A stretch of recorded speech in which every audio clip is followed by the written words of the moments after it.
Ladies and gentlemen, do you find yourself facing battles, whether in your personal life, your relationships, your work, or even in your spiritual walk, that seem too great to overcome? Have you felt the weight of struggle and despair pressing in on you and wondered if there's any way out? There is hope. Today I want to speak to you about a powerful truth that can transform your life. A truth that has been etched in the pages of the Bible. Let God fight your battles. Why should you listen to this message?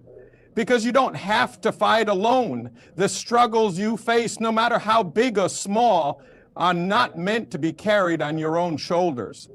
The victory that you seek, the peace that you yearn for, the resolution that seems impossible, God is ready to fight on your behalf. You will discover in this message not just why it's essential to surrender your battles to God, but how doing so will lead you into a deeper faith and trust in His mighty hand. Stick with me, because this message is the turning point you've been waiting for. In 2 Chronicles 20:15, we are reminded by the prophet Jahaziel, "Do not be afraid or discouraged because of this vast army, for the battle is not yours but God's." These words were spoken to King Jehoshaphat as he faced an overwhelming enemy. His kingdom was outnumbered and outmatched, but God told him that victory wasn't dependent on his strength, but on God's.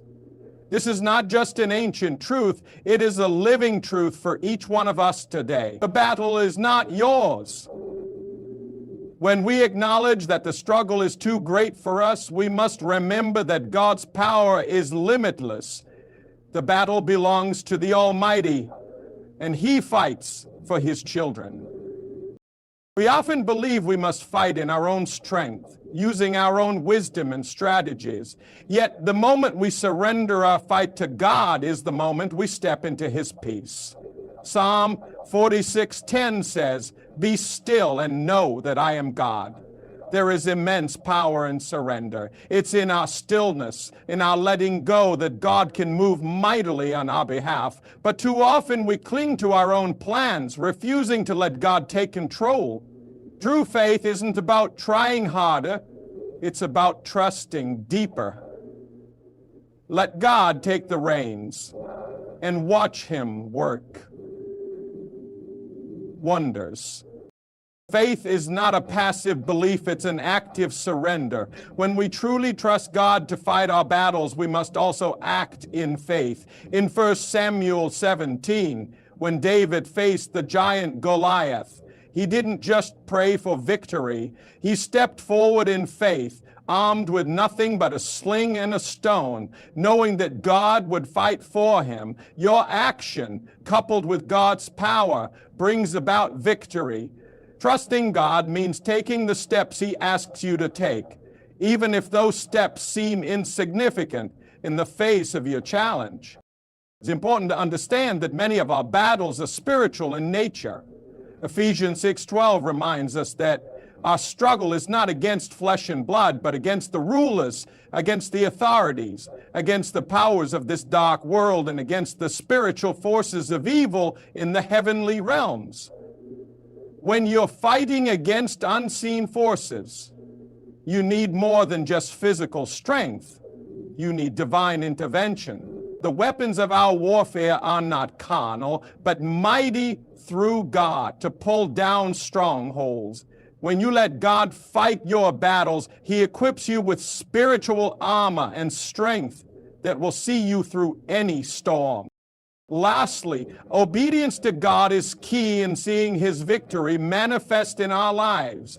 When the Israelites were instructed to march around the city of Jericho, they didn't understand the strategy, but they obeyed.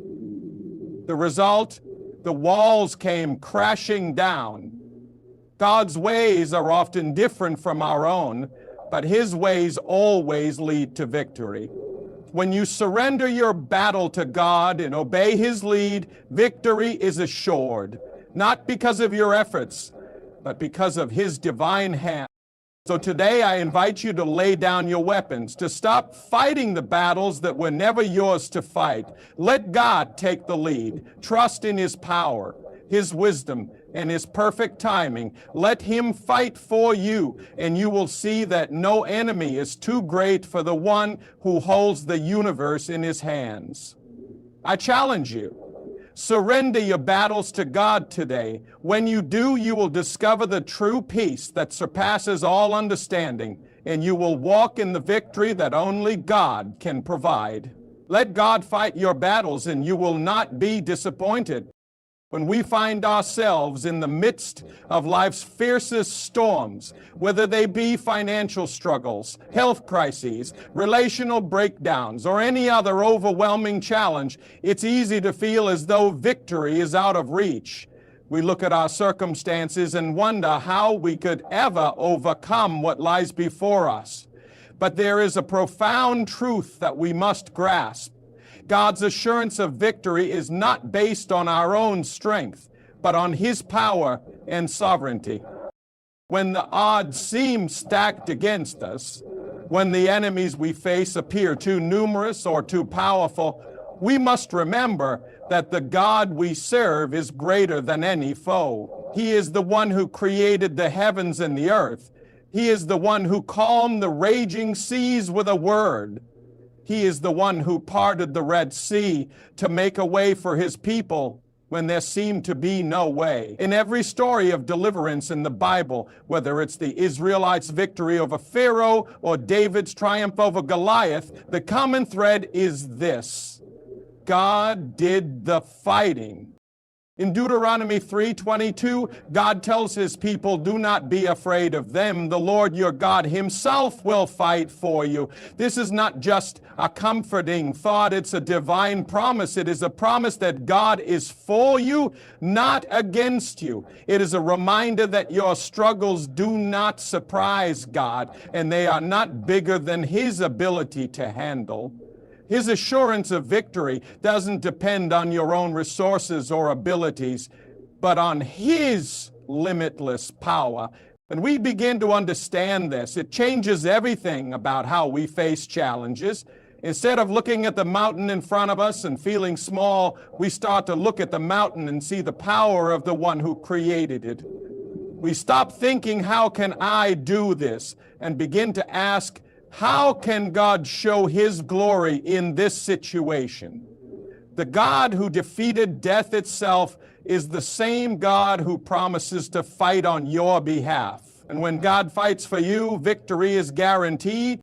This is the heart of what it means to let God fight your battles. It's not about standing idly by while God works. It's about trusting that His victory is secure, that His strength is greater than anything we could muster. As we surrender our battles to Him, we step into His power and watch Him move in ways that we could never have imagined. The victory we long for is not in our own hands. It is in the hands of the Almighty God who fights for His people and life. When we step back and let God fight our battles, we are also embracing the incredible power of surrender. It's a humbling experience to realize that we are not in control and that our own plans, strategies, and efforts will fall short when faced with challenges that are too great for us. But it is in that very surrender that God's power is most fully manifested. To surrender doesn't mean to give up, it means to give over. When we relinquish control to God, we are acknowledging that His wisdom and strength far exceed our own. The world often tells us that we must fight for what we want, that we must cling tightly to everything we hold dear in order to protect ourselves. But God calls us to do something radically different. He calls us to release our grip, to trust Him, and to wait on His deliverance. In doing so, we invite His divine intervention into our lives. In the book of Isaiah, God reassures us with the words, "For I am the Lord your God, who takes hold of your right hand and says to you, 'Do not fear, I will help you.'" This promise is a reminder that God is not distant or uninvolved. He is actively present, reaching out to help.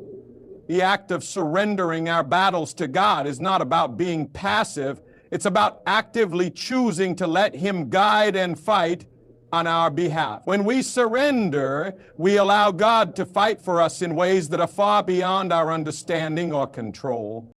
Surrendering to God is a profound act of faith. It says, I trust you, Lord, more than I trust my own strength, more than I trust my own ability to fix what is broken. And while it might feel counterintuitive, it's actually the most powerful thing we can do in times of crisis. As we surrender, we make space for God to work, and that is when His power can truly be seen. It's when we step out of the way and allow Him to take over that we witness His miraculous provision, protection, and guidance.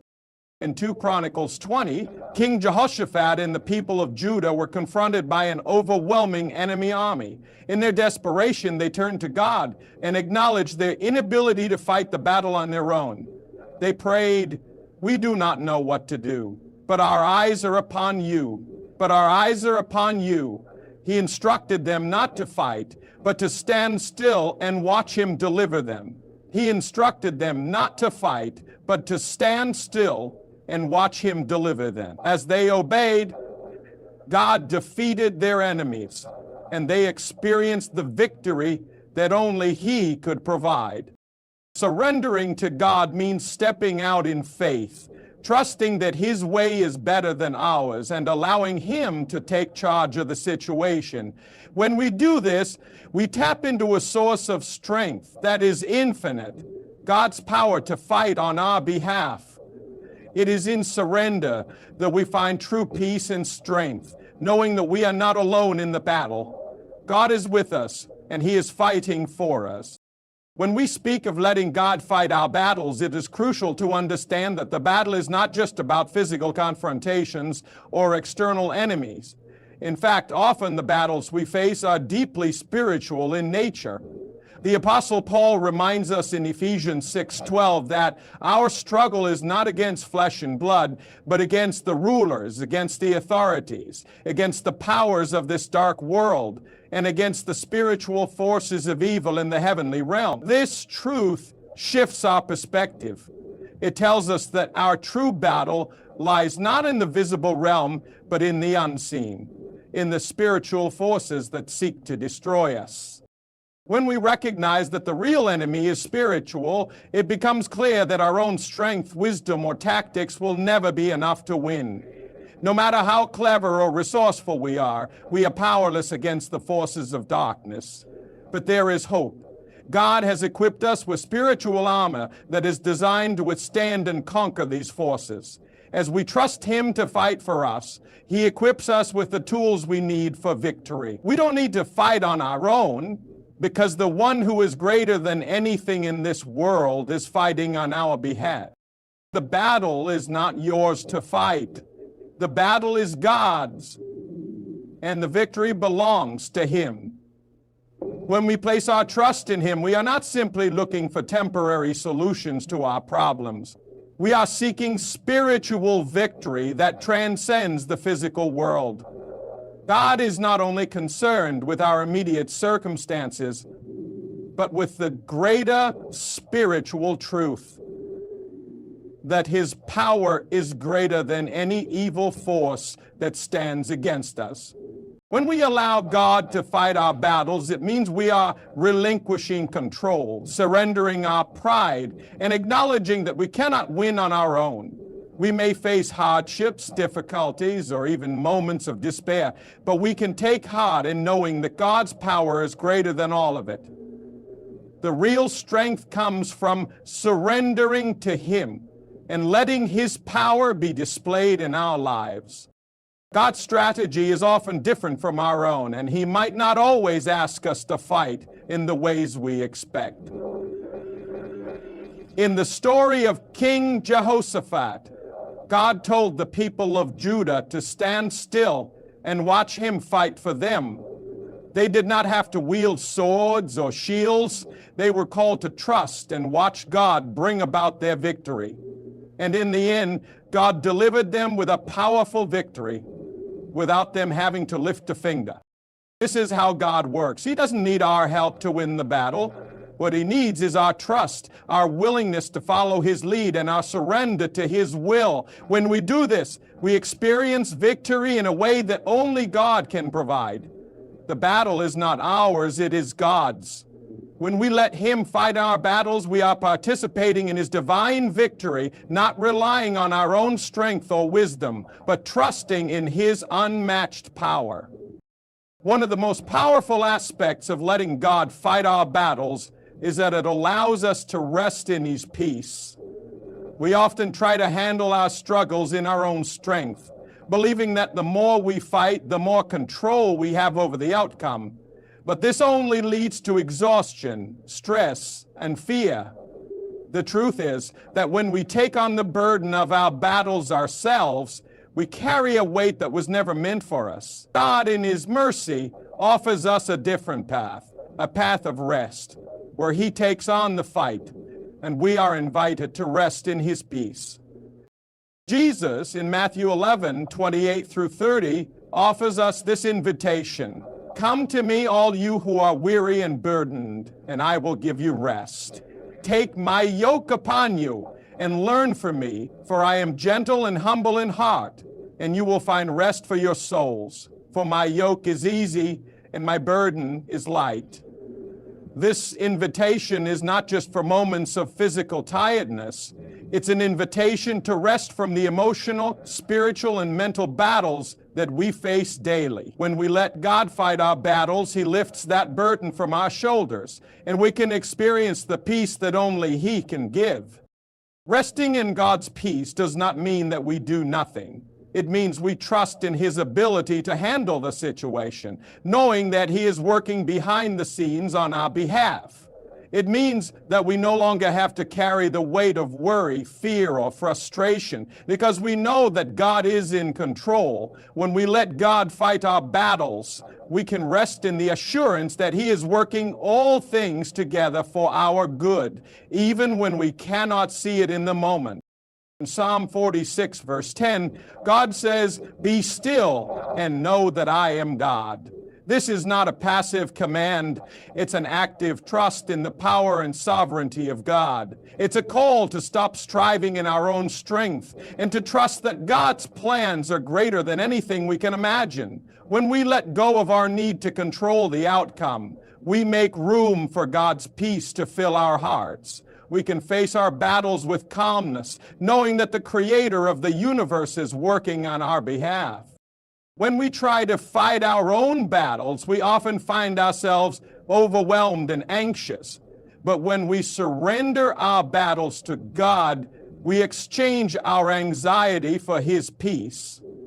God's peace surpasses all understanding, Philippians 4:7, and it guards our hearts and minds in Christ Jesus. It's a peace that doesn't depend on our circumstances or the outcome of the battle. It's a peace rooted in the knowledge that God is in control. So instead of constantly striving, trying to fix everything on our own, we are called to rest in the promise that God is fighting for us. As we do so, we will experience the peace that comes from knowing he is handling everything and that his victory is certain. When we allow God to fight our battles, we receive not only victory, but the peace that comes from trusting in his perfect plan for our lives. When we let God fight our battles, we not only experience peace, but we also witness his glory being revealed through our struggles. One of the most profound aspects of surrendering our battles to God is that it allows his power to shine in ways that we could never accomplish on our own. Our battles are not just about our personal victory or overcoming challenges. They are about God's glory being displayed in the world. The Apostle Paul writes in 1 Corinthians 4:7, "But we have this treasure in jars of clay to show that this all-surpassing power is from God and not from us." When we face trials and difficulties, it is an opportunity for God's strength to be made manifest in our lives. It is in our weakness that His power is perfected, 2 Corinthians 12:9. As we surrender our battles to Him, His glory shines brighter, and those around us are able to see the evidence of His work in our lives. Think about the story of the Israelites crossing the Red Sea. They were backed up against the sea with Pharaoh's army bearing down on them. There was no way out, no visible escape, and the situation seemed hopeless. But God intervened in a miraculous way, parting the sea and making a path for His people. The Israelites were not able to deliver themselves. They were completely helpless. But in that moment, God's power was put on display in a way that no one could deny. The victory was not theirs, it was God's, and as a result they were able to proclaim His glory, saying, "The Lord is my strength and my defense. He has become my salvation." Exodus 15, verse 2. In our own lives, when we face situations that seem impossible, it is in those moments that God has the opportunity to show His greatness. When we let go of our need to fight, when we allow Him to take control, His power is made perfect. Our story becomes a testimony of God's faithfulness, and others can see His hand at work. Just as the Israelites saw God part the Red Sea, others will see God's power at work in us. The battles we face are not just for our personal gain. They are opportunities for God's glory to be revealed. When we let God fight our battles, we take the focus off ourselves and place it squarely on Him. We stop worrying about how we look in the eyes of others or how we appear to the world. Instead, we trust that God's victory will speak louder than any of our personal efforts could. The world needs to see God's glory, and when we step back and let Him fight for us, His glory is evident to everyone who witnesses the battle. In 1 Peter 5, verses 6 through 7, we are called to humble yourselves, therefore, under God's mighty hand, that He may lift you up in due time. Cast all your anxiety on Him, because He cares for you. When we humble ourselves, step back, and allow God to fight, we make room for His glory to be revealed. Our battles become platforms for His power, and His name is exalted in ways we could never have imagined. When we let God fight our battles, we are not just seeking personal victory, we are seeking His glory. It is through our surrender that God's power is displayed, and through His victory, His name is made great. Let God fight for you, and watch as He reveals His glory in the most unexpected and powerful ways. Finally, when we let God fight our battles, we experience a profound transformation in our relationship with Him. Surrendering our struggles and challenges to God is not just about seeking an immediate solution or victory. It's about deepening our trust in Him and growing in our faith. Every battle we face becomes an opportunity for us to know God more intimately, to rely on His strength, and to witness His faithfulness firsthand. In the book of Psalm, David repeatedly calls on God for deliverance. But his trust in God goes beyond merely seeking help. He desires to know God's heart, to experience God's presence in the midst of his struggles. Psalm 18:02 says, "The Lord is my rock, my fortress, and my deliverer. My God is my rock, in whom I take refuge." David's understanding of God grew not just in times of peace, but through the battles he faced. The more he trusted God in difficult situations, the more he discovered the depth of God's character, His strength, His faithfulness, and His constant presence. When we let God fight our battles, we enter into a deeper relationship with Him. We learn to rely on Him completely, knowing that He is our source of strength. We come to understand that God does not merely help us win battles. He draws us closer to Himself through the process. The victory is not just in the outcome, but in the relationship that is cultivated along the way. In Proverbs 3:05 and 6, we are instructed, trust in the Lord with all your heart and lean not on your own understanding. In all your ways submit to him, and he will make your paths straight. As we let God fight our battles, we learn to trust him in all things, not just in the big struggles, but in the small, everyday decisions as well. This deepened trust transforms us from the inside out, making us more dependent on God's guidance and less reliant on our own understanding. The process of letting God fight our battles is also a refining process. As we surrender, God shapes us, molds us, and prepares us for the next step in his plan. Our struggles are not in vain. They are tools in the hands of a loving Father used to refine our character and grow our faith. James 1:02.4 reminds us of this truth. Consider it pure joy, my brothers and sisters, whenever you face trials of many kinds, because you know that the testing of your faith produces perseverance. Let perseverance finish its work so that you may be mature and complete, not lacking anything. When we allow God to fight our battles, we become more like him. Our faith is strengthened, our trust deepens, and we learn to depend on his power rather than our own. The more we let God lead us through battles, the more we experience his transformative work in our lives. In the end, it is not only about the victory in the battle, but about the transformation that takes place in us as we grow in our relationship with God. Let God fight your battles, and you will not only see his power at work, you will witness the incredible transformation that comes from trusting him completely and walking with him through every trial. Through this process, your faith will grow, your trust will deepen, and you will be drawn closer to the heart of the one who is fighting for you.